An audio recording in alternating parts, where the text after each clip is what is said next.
अपना सामान बांध लो। सर। वैसे भी तुमने बिना ऑर्डर्स के जंगल में जाकर आर्मी का डिसिप्लिन तोड़ा है। अब तुम्हें यहाँ से निकाल दिया जाएगा। लेकिन सर, मैं तो सिर्फ अपने मरे हुए साथियों का बदला लेना चाहता हूँ। बदला? और तुम? अरे गन चलानी तो आई नहीं, शर्म क्या आएगी? विक्रम को देखकर जो सारे आतंकवादी झुक चुके थे वो दरअसल उनकी एक चाल थी। लेकिन विक्रम इस सबसे अनजान नहीं था। आतंकवादियों का यह प्लान था कि जैसे ही विक्रम के साथी कम सतर्क होंगे वे विक्रम को भी बंदी बना लेंगे। मगर जैसे ही उनके लीडर ने विक्रम को पकड़ने की कोशिश की, विक्रम ने उसे चकमा देकर जमीन पर पटक दिया और उनकी बंदूकें छीनकर उन पर निशाना साध लिया। बहुत जल्द विक्रम के बाकी साथियों ने उन आतंकवादियों को अपनी हिरासत में ले लिया। इसके बाद सभी वापस कैंप के लिए रवाना हो गए, जहां उन्हें सीनियर ऑफिसर्स से मिलने के लिए बुलाया गया। कैंप कमांडर के अलावा वहां पर पठानिया और रमन कुमार बड़ी सी टेबल के एक तरफ बैठे थे। वेलकम बॉयज, पठानिया ने जोश भरी आवाज में कहा। ऑपरेशन अक्षय की सफलता का चेहरा तुम्हारे सिर पर है। चारों ने तनकर अपने सीनियर्स को सैल्यूट किया। रिलैक्स। कैंप कमांडर ने मुस्कुराकर कुर्सियों की तरफ इशारा किया। आराम से बैठो और मिशन की डिटेल्स बताओ। रिपोर्ट तुम बाद में बना सकते हो, लेकिन ऑपरेशन अक्षय के बारे में प्राइम मिनिस्टर को बताने के लिए जरूरी बातें हमें पता होनी चाहिए।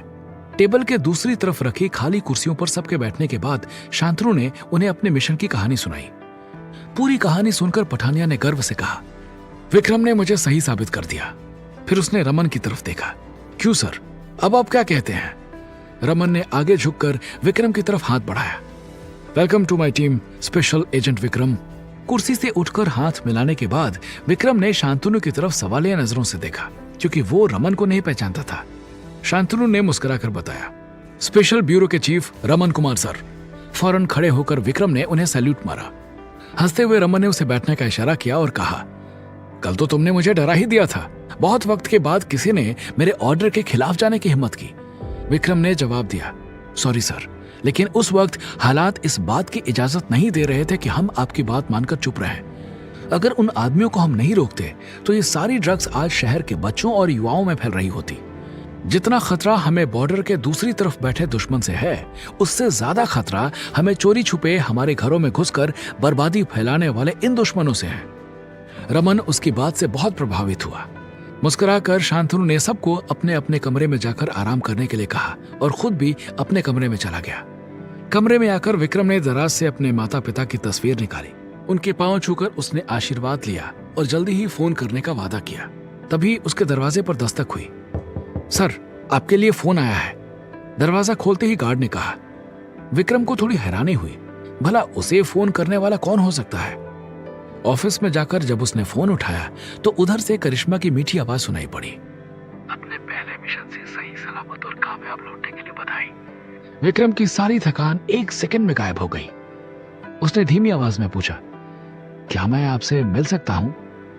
करिश्मा कुछ पल चुप रही, फिर उसने कहा, हमारी बात तो 2 साल की हुई थी, अभी सिर्फ 1 ही साल हुआ है। ओह हाँ। विक्रम की आवाज में उदासी थी। अभी तो 1 साल बाकी है। उसके भोलेपन पर करिश्मा हंस पड़ी। लेकिन तुमने वादा 1 ही साल में पूरा कर दिया। स्पेशल ब्यूरो की नंबर 1 टीम के मेंबर बन गए हो। इससे आगे और क्या होगा? सच में? विक्रम का चेहरा चमक उठा। इसका मतलब आप आएंगी? हम बहुत जल्दी मिलेंगे विक्रम, लेकिन कहां ये अभी नहीं कह सकती।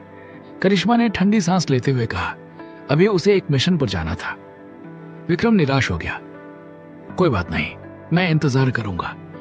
करिश्मा ने नरम आवाज में कहा, मैंने तुम्हारी रूठी हुई आवाज सुनने के लिए फोन नहीं किया, तुम्हें ये बताने के लिए फोन किया है कि इस मिशन पर तुमने जो बहादुरी दिखाई उसके लिए मुझे तुम पर गर्व है विक्रम। तुमसे पहली बार मिलकर ही मैं समझ गई थी कि तुम एक बहुत अच्छे सिपाही हो और आज मुझे इस बात की बहुत खुशी है कि मैंने तुम्हें बिल्कुल सही समझा।